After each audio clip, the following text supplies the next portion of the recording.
Hey everyone, so this is the iPhone 15. It's late 2025, which means this phone is now 2 years old. And I want to be reviewing this iPhone, but with the brand new iOS 26, this phone in a lot of ways feels newer than ever. And that's what I'm really excited to talk about today. So the question is, should you still buy this phone today? If you already have one, should you be thinking about upgrading? Or if you're on an older phone, is this the smart upgrade? We're gonna cover all of it, the design, how that A16 chip is holding up, the battery, the camera, and of course my experience with the new iOS 26. Let's get into it. Alright, so full disclosure right up front, this is my blue iPhone 15. But it's not my main daily driver. I got it back in October 2024, so I've had it for about a year. It's mostly been my backup phone, the one I toss in my bag, use when my main phone is charging, and my go-to device for testing out new software like the public stable version of iOS 26 that just dropped a few days ago. And just so we're clear, everything I'm saying about this phone also applies to the iPhone 15 Plus. The only real differences are the bigger screen and the bigger battery, and we'll definitely touch on that. And as I said before, that light usage leads to something pretty interesting. If we check the battery health, yup, still at 100% with 200 Wnt cycles. Now I know that's not typical for a 2-year-old phone, and we're definitely gonna talk about what real-world battery life looks like later on, based on what users online are seeing, but this gives us a unique chance to see how the hardware holds up under ideal conditions. So to really understand this phone in 2025, we have to remember what a big deal it was back in 2023. This was the year the base model finally got some major pro features. This wasn't just a small step up, it was a significant move that made the standard iPhone feel more premium than ever before, which is a huge reason why it still holds up so well today. Previous base models always felt like a clear step down, but the iPhone 15 blurred those lines in some really important ways. First, the dynamic island. It came down from the 14 Pro, getting rid of the notch and making the front of the phone feel way more modern. And 2 years later, it's still a super functional and, I think, elegant way to handle alerts and live activities. It also inherited the 48 megapixel main camera from the 14 Pro. This was a huge leap, using a quad pixel sensor to give you a new 24 megapixel default for incredible detail. And for the first time on a dual camera iPhone, it gave you a really clean 2x optical quality telephoto option by intelligently cropping the main sensor. It was a game changer for the base model's camera system. And of course the big one, USB-C. After years of Lightning, we finally got the universal port. It was a massive win for convenience, letting you use the same cable for your iPhone, iPad, and Mac. Plus, the phone came with this beautiful color-infused matte back glass and new contoured edges that just made it feel so much nicer to hold than the boxier models that came before it. But it wasn't perfect. Apple made two very specific choices to keep this from being a pro phone. The USB-C port, while convenient, was limited to slow USB 2.0 speeds for data transfer, not the faster USB 3 speeds on the Pro models. And the display, it was still stuck at a 60Hz refresh rate.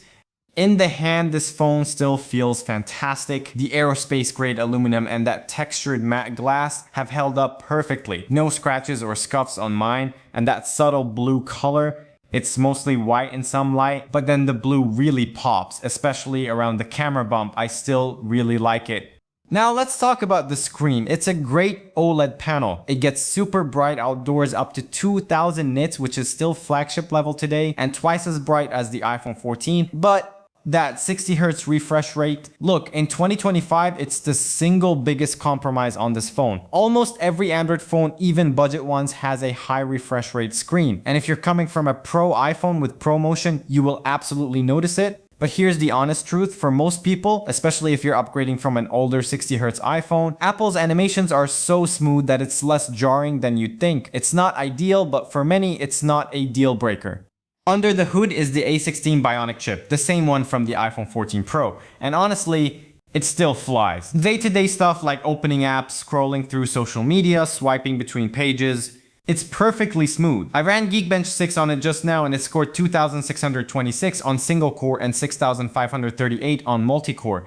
For context, at launch, these phones were scoring around 2544 and 6321. So performance has actually stayed incredibly consistent, if not slightly improved with software updates. We've really hit a point where the performance gains in new chips are less noticeable for everyday tasks, and the A16 is more than powerful enough for almost anything you can throw at it. But the real secret weapon for this phone's longevity, in my opinion, is the RAM. This iPhone gets 6 gigabytes of RAM, and I can't stress how important that is now. When I review older base models like the iPhone 13, which have 4 gigs, I'm constantly seeing apps reload in the background. With this phone, that just doesn't happen nearly as often. Multitasking is still great, and it makes the phone feel so much more capable with today's more demanding apps. For gaming, the A16 is still an absolute beast. I've been playing some pretty demanding games on it like this one, NFS No Limits. As you can see, it's super smooth, very playable, no stutters. But yeah, it does get warm. After about 30 to 60 minutes of intense gaming, you can definitely feel the heat on the back. It doesn't seem to throttle performance in a noticeable way for casual sessions, but if you're a serious mobile gamer, you'll want to be aware of it. Taking the case off definitely helps manage that. Okay, this is the most exciting part for me. I just installed the stable release of iOS 26, and I have to say Apple has done something really special here. It's a massive visual overhaul called Liquid Glass. It's probably the biggest redesign since iOS 7, and it completely changes the feel of the phone. Everything has this new translucent glass-like effect. The app icons, the control center notifications, they all have this sense of depth and fluidity. The animations are completely new, and honestly, it makes older versions like iOS 18 feel, a little bit dated. I've really gotten used to this new look, and I love how fluid it makes the phone feel. Some users online have said it revitalizes their older iPhones, and I totally agree. Now, when I first updated, the phone did get a bit warm for the first day or so. That's pretty normal. The phone is re-indexing all your files in the background to get settled. It cooled down after that and has been fine since. It's a common experience with major updates. It's not all perfect though. I've seen some people on forums mentioning bugs like UI elements not loading correctly or some legibility issues with the new transparency. I haven't run into anything major myself, but it's clear this is a big change and there might be some growing pains as apps get updated. This visual refresh is a really smart move by Apple. Even on a device that doesn't get all the newest features, this software update makes the phone feel exciting and new again, which really helps extend its life.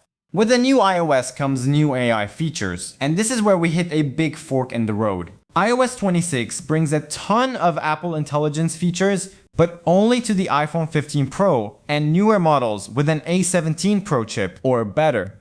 So to be perfectly clear, this iPhone 15 does not support Apple Intelligence. Is that a deal breaker? For me, honestly, no. And I don't think it should be for most people right now. Here's why. Apple Intelligence, it's still in its early days. It's kind of like a beta. For the heavy lifting AI stuff, I'm already using more powerful and mature alternatives anyway, like Gemini or ChatGPT. In late 2025, these services are incredibly capable. They handle multimodal inputs like images and video, have huge context windows for complex tasks, and are just more powerful overall. So while having AI built in is a nice perk for the newer phones, I don't feel like I'm missing a critical function on the iPhone 15. I already have better tools for the job.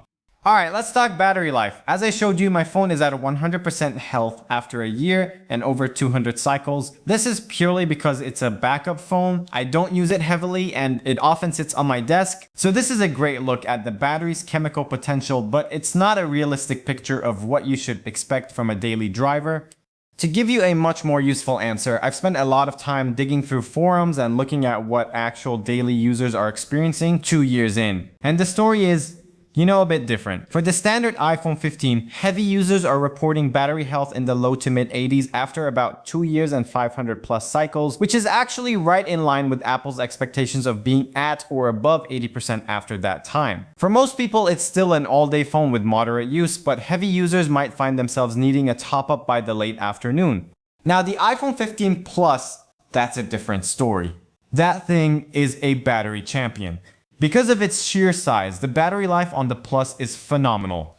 Even 2 years later, users online consistently say it's a 2-day phone for them, and it's one of the best reasons to choose the Plus model if you're a power user. Battery-wise, after my update to iOS 26, I haven't noticed any major improvement or degradation. It feels pretty much the same, which is a good sign for a major OS update. When it comes to the camera, that 48 megapixel sensor is still fantastic. By default, it produces these incredibly detailed 24 megapixel photos that are perfect for sharing and storing. The colors are vibrant, smart HDR handles tricky lighting really well, and the portrait mode, which now works automatically when it detects a person or a pet, is still top tier. You can even adjust the focus after you take the shot, which is a feature I still use all the time. So how does it compare to the latest 2025 flagships like the iPhone 17 or Pixel 10? Look, if you put them side by side, the newer phones are going to have better zoom capabilities and probably pull out a little more detail in very low light. That's just how tech progresses. But for the vast majority of photos and videos, the iPhone 15 is still in the top tier. Where it especially continues to shine is video. The 4K video from this phone is clean, stable, and has fantastic color for social media, family videos, or even some content creation. It's more than good enough. It's excellent. So wrapping this all up, what are the real downsides to consider in late 2025? It really comes down to two things we've talked about. First, the 60Hz display. It's the most dated part of this phone. If you value that buttery smooth scrolling, you might want to look at a Pro model or a newer device. Second, the lack of Apple Intelligence. It's not a big deal today, but it is the direction Apple is heading. It marks this phone as the last of the non-AI generation of base iPhones. So who should buy, keep, or upgrade? If you're coming from an iPhone 13 or older, I think this is a fantastic upgrade. You're getting the dynamic island, a huge camera improvement, USB-C, a more comfortable design, and with iOS 26, it'll feel brand new. It's a massive leap. If you have an iPhone 15 right now, just keep it. Seriously. With iOS 26, this phone has a new lease on life. It's still powerful, capable, and there's no compelling reason to upgrade to the 16 or 17, unless there's one specific feature you absolutely must have. And if you're looking to buy an iPhone in late 2025 and want the best value, the iPhone 15 is a phenomenal choice. It offers 90% of the Pro experience for a lot less money, and it's a device that has proven it's built to last. Ultimately, the iPhone 15 was the first base model that felt like it had no major glaring compromises at launch aside from that refresh rate. It was a great package then, and it's a great package now, but hey, that's just my experience. I'd love to know what you all think. If you're using an iPhone 15, what's your battery health like? How are you finding it in 2025? Let me know down in the comments. Thanks for watching, and I'll catch you in the next one.